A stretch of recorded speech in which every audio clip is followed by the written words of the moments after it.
Je vous propose de prendre un exemple concret et je trouve un exemple assez sympathique qui va vous permettre une nouvelle fois d'apprécier le lien entre l'art antique et l'art renaissant et cela va nous permettre aussi de mieux comprendre les caractéristiques notamment de l'architecture renaissante. L'exemple que j'ai choisi, c'est l'exemple des chérubins, l'exemple des poutis.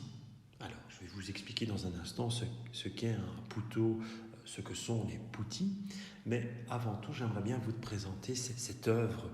Je suis sûr que vous avez déjà vu cette œuvre, ou du moins une partie de celle-ci. Il s'agit d'une peinture excessivement célèbre d'un autre artiste peintre de la Renaissance. Vous avez son portrait sur la diapositive. Il s'agit de l'artiste italien, une nouvelle fois, italien Raphaël. Alors Raphaël, il a réalisé cette peinture représentant, c'est une image iconographique que vous connaissez maintenant, représentant la Vierge Marie portant l'enfant Jésus. Et cette Vierge et l'enfant Jésus sont accompagnés ici de deux personnages, de deux saints. Et dans le registre inférieur de cette œuvre, on retrouve deux petits personnages ailés, deux petits enfants ailés. C'est ça, en fait, un poutot, ou en l'occurrence, ils sont deux ici, donc on dira des poutis. Vous avez, si l'on fait un zoom sur cette œuvre magnifique qui est conservée aujourd'hui à Dresde, en Allemagne, qui est un magnifique exemple de peinture Renaissance, on a tout d'abord un détail montrant Marie et l'enfant Jésus. Alors, il y a véritablement une humanité, de la tendresse, même regardez les yeux de cet enfant, peut-être de la fragilité, de l'inquiétude peut-être qui émane de ces personnages. Raphaël a fait vraiment un exploit. Le travail de Raphaël est vraiment magnifique au niveau de la représentation des visages. Ils sont très humains, très humanisés. Ce qui est très intéressant aussi, c'est de remarquer un petit peu la forme du corps de cet enfant Jésus. Il est assez boudiné, si l'on peut dire. Il a vraiment un regard, il a des joues, un visage très poupon, avec de magnifiques cheveux d'ange, comme on dirait aujourd'hui. Et si nous faisons un zoom sur les deux petits personnages qui se trouvent dans le registre inférieur de cette peinture, eh bien, on retrouve en fait deux petits angelots, deux petits enfants, deux petits chérubins ailés. Alors, ces petits chérubins, ces deux petits poutis, comme on les appelle durant l'Antiquité, ils vous font peut-être penser à un personnage très célèbre de la mythologie antique, que l'on connaît encore aujourd'hui, notamment au moment de la fête, par exemple, de la Saint-Valentin, c'est l'image du Cupidon. Eh bien, en fait, c'est exactement ça. Cupidon, c'est un personnage, c'est une divinité qui nous vient de l'Antiquité et qui prend déjà la forme durant l'Antiquité d'un petit enfant potelé, joufflu, muni d'ailes. Alors, sur cette œuvre, j'ouvre vite une parenthèse, on peut voir que ces deux petits chérubins du registre inférieur, ils ont le regard porté sur l'un des personnages de cette peinture.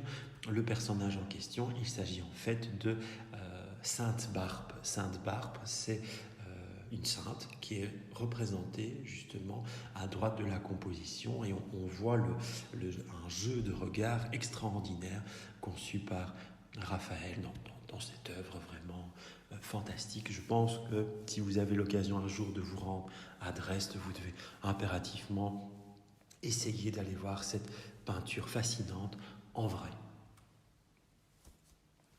Revenons à la thématique qui nous occupe ici, la thématique des poutis, qui va nous permettre de tisser un lien, de comprendre une nouvelle fois ce lien entre l'art antique, l'art classique et l'art renaissant. Vous avez ici trois fresques qui ont été découvertes par les archéologues à Pompéi. Sur ces trois fresques, vous avez des personnages récurrents. On le voit ici, nous avons une nouvelle fois ces petits angelots. Et vous voyez un petit angelot qui est représenté de dos sur la partie gauche de cette fresque. Eh bien, il s'agit de Cupidon. Dans la mythologie, Cupidon, c'est l'enfant de Vénus, ou chez les Grecs, Aphrodite, qui est cette divinité représentant l'amour, représentant la beauté. Eh bien, notre Vénus, elle est représentée à droite, à droite sur cette fresque. Vous avez ici une nouvelle fois la représentation de Vénus, accompagnée de son amant, de son époux, le dieu Mars. Et à côté du couple, dans la partie droite de cette image, vous revoyez une nouvelle fois cette représentation de Cupidon, ce petit angelot, ce petit enfant muni d'ailes. Une nouvelle fois, une nouvelle fresque découverte à Pompéi. Et vous retrouvez Vénus dénudée. À côté d'elle, nous voyons le dieu Mars. Et à gauche de cette représentation, nous pouvons voir une nouvelle fois la représentation de Cupidon, vous voyez, qui est déjà entre guillemets armé. Alors ici, c'est un espèce de petit glaive, mais il est déjà durant l'Antiquité figuré avec son fameux arc accompagné de son carquois dans lequel on retrouve ses flèches. Une autre représentation, cette fois-ci une sculpture qui date de l'Antiquité, une sculpture que vous avez déjà rencontrée dans le cours. Il s'agit d'une statue monumentale représentant Auguste. On l'appelle Auguste Prima Porta. Alors, cette sculpture en marbre, elle représente le premier empereur de l'histoire romaine. Il s'agit d'Auguste. Sur cette sculpture, nous voyons au niveau de la partie inférieure de cette statue, nous voyons un enfant, un petit nourrisson qui surmonte une créature. Et ce petit nourrisson, il tente d'accrocher justement, de se tenir accroché à la personnification d'Auguste. Alors ce petit nourrisson, on ne le voit peut-être pas nécessairement sur ce point de vue, mais il s'agit une nouvelle fois de Cupidon. Et ce petit Cupidon sculpté à côté de l'image d'Auguste, il chevauche un dauphin. Alors pourquoi ce petit Cupidon est-il associé à l'image d'Auguste? Je vous donne vite l'explication. Eh bien en fait, Auguste était l'un des fils adoptifs de Jules César, l'une des personnalités politiques les plus importantes de la fin de l'ère républicaine. Jules César, c'est un personnage que vous connaissez. Et en fait, Jules César, pour installer au mieux son pouvoir, il avait essayé, si vous voulez, de faire un peu de généalogie sur toute la propagande politique, et il avait tenté d'expliquer à ses contemporains qu'en remontant la généalogie de sa famille, eh bien, il était directement issu de la lignée d'Aphrodite, pour les Grecs, ou, si vous préférez, de Vénus. Et donc, Jules César, en retraçant cette généalogie politique, eh bien, il essaie justement de se donner des prérogatives divines en annonçant à ses contemporains qu'il est en fait le descendant d'une divinité, en l'occurrence de Vénus. Et vous savez que Vénus, vous le savez maintenant, Vénus est en fait la mère de Cupidon, de ce petit angelot. En fait, c'est toute une propagande politique qui émane de cette sculpture d'Auguste. Auguste s'est fait représenter en armure d'apparat, en armure militaire assez extraordinaire d'ailleurs, et il n'a pas oublié de demander qu'on lui associe un petit Cupidon. Pourquoi ? Eh bien pour que Auguste puisse marquer en termes artistiques, sa filiation avec Jules César qui est lui-même associé à la figure divine de Vénus. Tout simplement pourquoi ? Eh bien pour que Auguste puisse aussi se revendiquer d'une ascendance divine. Voici à l'écran une nouvelle et dernière œuvre qui date de l'Antiquité, qui elle aussi a été érigée, a été construite durant l'époque du règne d'Auguste, premier empereur pour rappel de l'histoire romaine. Alors cet autel, l'Arapakis, donc Pacis, vous entendez paix, c'est l'autel de la paix qui est toujours visible aujourd'hui à Rome.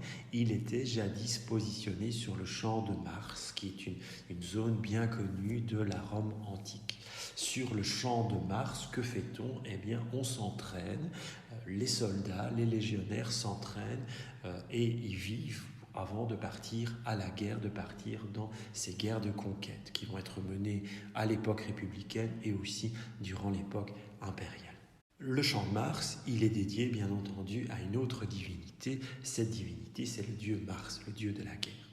L'Arabakis, à quoi servait-il à l'époque d'Auguste? Eh bien, une fois que les conquêtes, une fois que les batailles étaient terminées, les soldats revenaient à Rome, ils revenaient sur le champ de Mars et les légionnaires, du moins les officiers, ainsi que les forces politiques venaient rendre hommage aux divinités dans cet autel de la paix, dans cet Arabakis, pour, si vous voulez, sceller la fin des combats et donc sceller le renouveau de la paix.